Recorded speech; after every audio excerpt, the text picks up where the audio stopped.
Control చేసుకోకపోవడం వల్ల నా ఎమోషన్స్‌ని ఏ రోజు కంట్రోల్ చేసుకోలేదు. Even though it's anger, even though it's sad, even though it's anything. దానివల్ల మళ్ళీ వెనక్కొచ్చేసాను. అప్పటికి నాకు అర్థం కాలేదు. మళ్ళీ నేను కంప్యూటర్ కోర్సెస్ చేయడానికి ఇంకోసారి వెళ్ళాను. అక్కడ నాకు జాబొచ్చింది. మళ్ళీ వెనక్కొచ్చేసాను. అక్కడ మేనేజ్‌మెంట్‌తో గొడవ పడి. సో, నాకు సాలరీ అంటే నాకు 99% వరకు వెళ్ళి వెనక్కొచ్చేసేవాడిని. మా అమ్మగారు మాటి మాటికి చెప్పేవారు. "నాన్న నువ్వు దీనికోసం నేను నిన్ను కనలేదు. దేవుడు, దేవుడు వాక్యాన్ని బోధించడం కోసం, ఆయనలో నడవడం కోసం మాత్రమే నిన్ను ఏర్పరచుకున్నాడు దేవుడు" అని ఎన్నో సార్లు చెప్పినా నేను మాట వినేవాడిని కాదు. నా వేస్ నేను ఎతుక్కునేవాడిని. గాడ్స్ విల్ కోసం, ఆ దేవుని కోసం ఐ డోంట్ అసలు చర్చ్‌కెళ్ళేవాడినంటే దేనికో వెళ్ళేవాడినో అర్థమయ్యేది కాదు. Simply as a God sake people ఉండేవారు కదా! వాళ్ళలో వెళ్లి కూర్చోవడం, వచ్చేయడం చేసేవాడిననమాట. ఒకానొక సమయం వచ్చింది. ఆహ్, వైవం అనే ఒక సంస్థ ఉంది. Youth with a machine. 2019 ఆ యూత్ విత్ ఎ మిషన్‌లోని నన్ను పంపించడం జరిగింది. పంపించారు. నాకు తెలియకుండా వెళ్ళాను. మా బామర్దులు వెళ్తుంటే నాకు హిందీ వచ్చు. హిందీ వచ్చు కదా! ముంబైకి వెళ్ళు. వాళ్ళకి హిందీ రాదు. వాళ్ళిద్దరు వెళ్తున్నారు అని పంపించారు. నాకు తెలియకుండా ఒక బైబిల్ కోర్స్‌కి నాకు పంపించారు. అయితే యూత్ విత్ ఎ మిషన్ అని చెప్పేసి ఒక అర్బన్ మిషన్‌కి సంబంధించిన ఒక మిషనలాజీ అంటే ఒక సువార్త, ఒక ట్రైనింగ్ పర్పస్ కోసం పంపించారు. అక్కడికి వెళ్ళిన తర్వాత తెలిసిందేంటంటే ట్రైనింగ్ పర్పస్. అక్కడ మన ప్లేట్ మనమే తోముకోవాలి. నా వర్క్ నేనే చేసుకోవాలి. సో, నాకు చిన్నప్పటి నుంచి అల్లారు ముద్దుగా పెంచడంతో, నా వర్క్ నేను చేసుకోవడం నాకు తెలీదు. Even I don't know how to Christ love. దేవుని ప్రేమ అంటే ఇలా ఉంటదా? Even though I am a Christian. నేను పుట్టింది, పెరిగింది ఒక క్రిస్టియన్ బ్యాక్‌గ్రౌండ్ నుంచే ఉన్నాను. చిన్నప్పటి నుంచి సండే స్కూల్‌కి వెళ్ళాను, యూత్‌కి వెళ్ళాను, అన్నీ చేశాను. బట్ స్టిల్ నాకు ఆ ప్రేమ మాత్రం 2019లో వచ్చింది. నేను ఏడుస్తుంటే నా పక్కనున్న ఒక క్రైస్తవుడు నా brother. So, godly brother. He used to cry for me. నేననుకున్నాను ఏంటి నేను ఏడుస్తున్నాను, నా బాధ నాది. నేను ఏడుస్తుంటే ఈ అబ్బాయి ఏడుస్తున్నాడు ఏంటా అనుకునేవాడిని. నేను నవ్వుతే ఆ అబ్బాయి నవ్వేవాడు. So, not only one person, all the godly brothers. అంటే ఏంటి నాది గదా! నా ప్రాబ్లమ్ నాది గదా! నా విషయం కదా! నాకు కోపమొస్తుంది గదా! అంటే even I beat them. Even I used to scold them. Bad లాంగ్వేజ్‌లో మాట్లాడినా సరే ఓర్చుకుండేవారు. ఏంటా ఇంత పేషెన్స్ ఎలా వస్తుంది వీళ్ళకి అనుకునేవాడిని. ఎన్నో సార్లు పారిపోవడానికి ట్రై చేశాను. ఓకే. నేను ప్లేట్లు ఇరగ్గొడితే నన్ను పంపించేస్తారు. ప్లేట్లు ఇరగ్గొట్టాను. వెసల్స్ విరగ్గొట్టాను. ఇష్టాసాయంగా చేశాను. నన్ను పంపించేస్తారని. బట్ స్టిల్ వాళ్ళు పేషెన్స్‌గా నన్ను మార్చడానికి ఓర్చుకుంటూ ఉన్నారు. అలా అలా నాకు గాడ్స్ లవ్ ఏంటో అర్థమైంది. దేవుని ప్రేమ ఇలా ఉంటదా? ఎందుకంటే నా లైఫ్‌లో చాలా మందిని చూసినప్పుడు నా పాస్ట్‌లో I didn't get the God's love. అంటే other worldly people. Worldly people దగ్గర నాకది కనిపించేది కాదు. Here I came to know about God's love for the first time. ఒకానొక ఔట్‌రీచ్‌కి పంపించారు ఆ టైంలో. So, I gone in outreach. నాకు చిన్న పిల్లలన్నా so, I got in orphanage mindset from the childhood. So, కొంచెం being kind with the people who are like who have needy. So, we are going in railway. So, local train నడుస్తా ఉంటాయి అక్కడ ముంబైలో. So, ఔట్‌రీచ్‌కి ముగ్గురు అమ్మాయిల్ని, ఇద్దరు అబ్బాయిల్ని combine చేసి ఒక గ్రూప్‌గా క్రియేట్ చేసి పంపించారు. So, we are going. ఆ ట్రైన్‌లో ఒక చిన్న పాప కనిపించింది. She was so cute. చాలా బాగుంది ఆ పాప. మంచిగా ముద్దుగా మనం ఎలాగైతే చిన్న పిల్లలు మంచిగా రెడీ చేసి పంపిస్తాం కదా బయటికి. అలా ఉంది. సో, తను ఏదో వాయిస్తుంది. ఏదో సౌండ్ వాయిస్తూ అడుక్కుంటుంది ట్రైన్‌లో. అంత ముద్దుగా ఉండి. సో, నేను అడుగుతున్నాను. తమ్ముడు చేంజ్ ఉందా? చేంజ్ ఉందా? ఆ పిల్లకిద్దాము అని చెప్పేసి. And she came near and she was telling, అంటే తెలుగులో మాట్లాడుతున్న అమ్మాయి. అన్నా నా దగ్గర చేంజ్ ఉందన్నా, పర్లేదు మీ దగ్గర ఎంత ఉంది చెప్పండి నేను చేంజ్ ఇస్తా అన్నా అంటుంది. I was shocked. ఏంటి ముంబైలో తెలుగు అమ్మాయా అని చెప్పేసి. దా అమ్మాయితో అని చెప్పి కూర్చోబెట్టా. అండ్ షీ వాస్ టెలింగ్, ఎందుకమ్మా ఇలా అడుక్కుంటున్నావు అంటే, మా అన్నయ్య మా అక్క చదువుకుంటున్నారు, వాళ్ళ కోసం నేను అడుక్కుని డబ్బులు కలెక్ట్ చేసి ఇంటికి తీసుకెళ్తే దాంతో వాళ్ళు ఫుడ్ తింటారంట. రోజుకి ఒక పూట మాత్రమే తింటారంట. నేను అప్పుడు ఆ పాపని అడిగాను, చదువుకోవాలని ఉందమ్మా నీకు, చదివిస్తాను నాతో పాటు వస్తావా, మా ఇంటికి తీసుకెళ్తాను నిన్ను అన్న. అండ్ షీ టోల్, నో అన్న, నేను మా పేరెంట్స్ దగ్గరికి వెళ్ళాలి, నా కోసం మా అమ్మ నాన్న, మా అక్క మా అన్న వీళ్ళు వెయిట్ చేస్తారు, అందరు పనులు చేసుకుంటున్నారు, వాళ్ళలో మా అన్న అక్క చదువుకుంటున్నారు, మేము అందరం అడుక్కుంటాము లేదంటే ఏదో పని చేసుకుంటాము అని చెప్పేసి తను అన్నారు. So she want to study, she so cute and she want to do all these things and those are needy people. నాకు అప్పుడు మైండ్లో, so I have given everything what I have that time. And she smiled and I told her about God, Christ, నిజమైన దేవుడు ఇలా అమ్మా అని చెప్పేసి I told everything. And she was telling, నువ్వు వెళ్తావమ్మా చర్చ్కి వస్తావా అంటే, వస్తాను అన్నయ్య ఇది అని. She was telling so sweetly. I saw God in her, in that child. Then I just recognized this is my vision. I want to build an orphanage for all the children who are needy, who want to study, and who are like the people who are very like poor, who don't have mother and father. వీళ్ళ కోసం ఒక orphanage చేయాలి అని చెప్పి ఒక vision వచ్చింది. వాళ్ళని చిన్నప్పటి నుంచే దేవుని భయభక్తుల్లో పెంచగలితే పెద్దయి they will be the good society, good leaders. So I got that vision there in the 2019.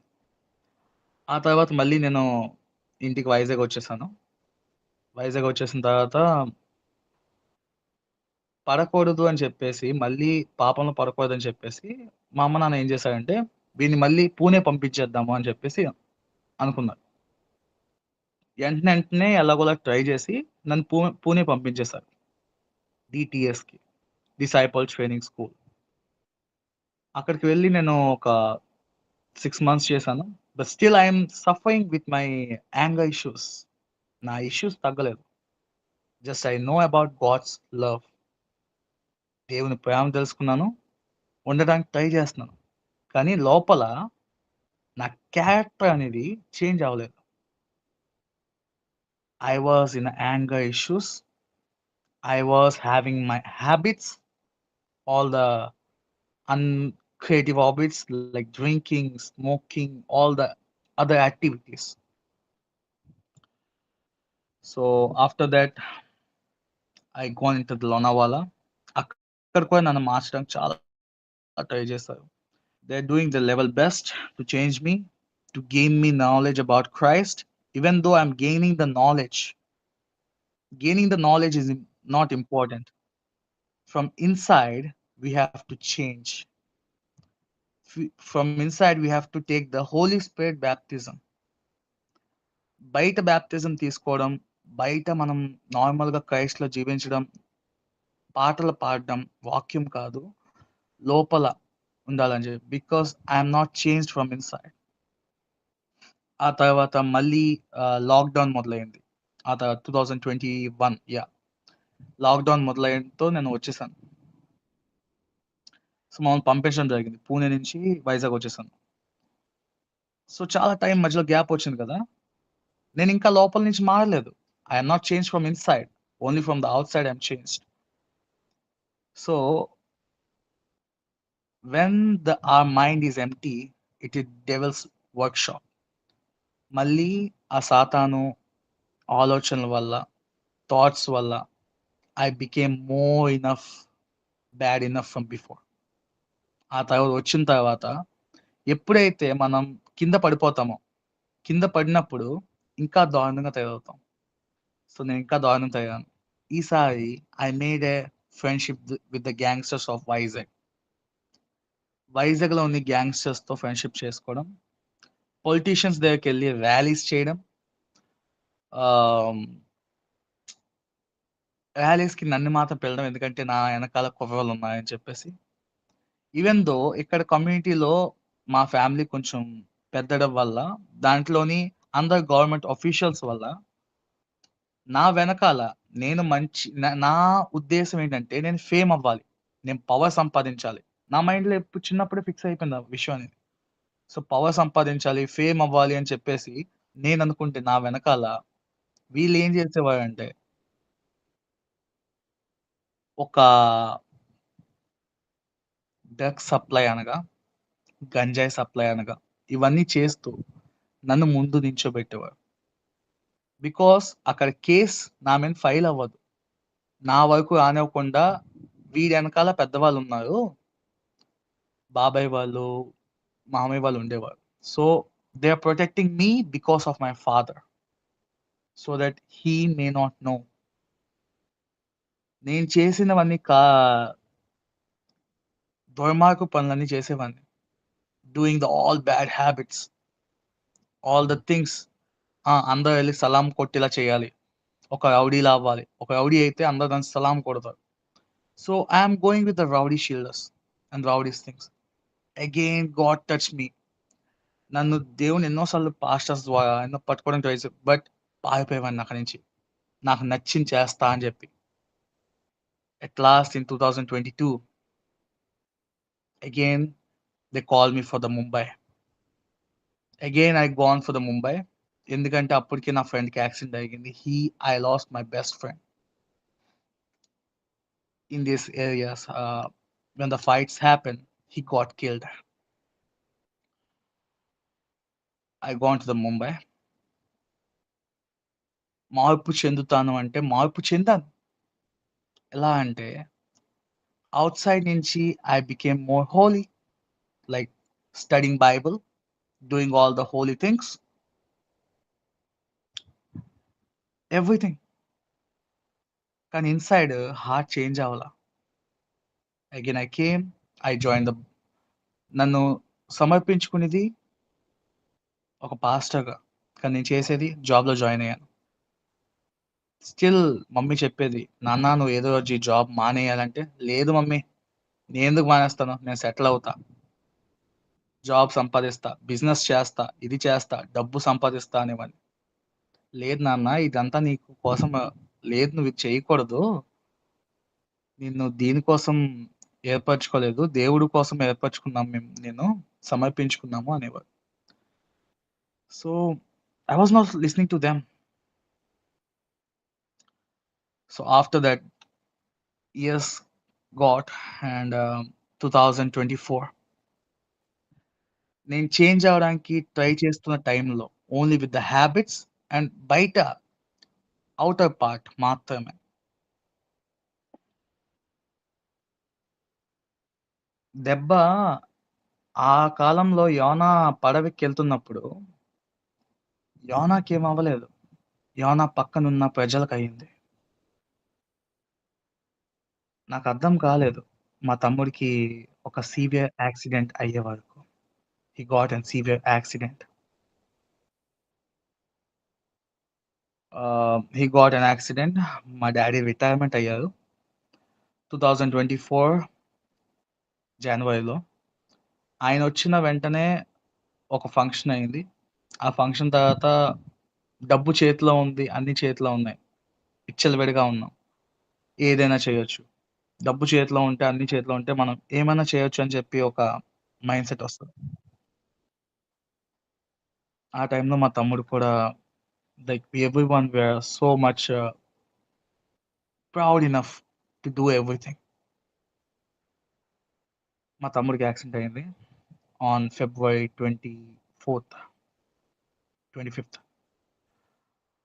He was in coma for the 20 days. Severe accident అయింది గీతం దగ్గర. హి వాస్ స్టడీయింగ్ ఇన్ గీతం. నేనేం ప్లాన్ చేసుకున్నా అంటే, నేనిక్కడ ఎన్‌ఐఏలో యాస్ ఎ ఎంఓడీగా work చేసేవాడిని. I am the MOD in the Anil Neelakonda hospital. So, I resigned there and I want went to Gitam. హెచ్ఆర్కి వెళ్ళాను, నా ఇంటర్వ్యూ ఇచ్చాను. వాళ్ళు యాక్సెప్ట్ చేశారు నన్ను. నేను అనుకున్నాను ఏంటంటే మా తమ్ముడు హాస్టల్లో ఉన్నాడు కదా, వాడిని నాతో పాటు క్వార్టర్లో ఉంచుకున్నాము గీతంలో అని చెప్పేసి. నా plans, my plans, not God's will, నా ప్లాన్స్ నాకే. And he got into accident. అందరూ అనే మాట ఏంటంటే, డాక్టర్స్ అనే మాట, లైక్ 95% ఈ అబ్బాయి బతికే ఛాన్స్ లేదు అన్నారు. అండ్ వీ వర్ లైక్, మా మామ్ డాడ్ని ఎప్పుడు నేను ఆ పొజిషన్ చూడలేదు. They were like crying a lot. I don't know what to tell. And that time I kneel down, I pray to God, if my brother is fine,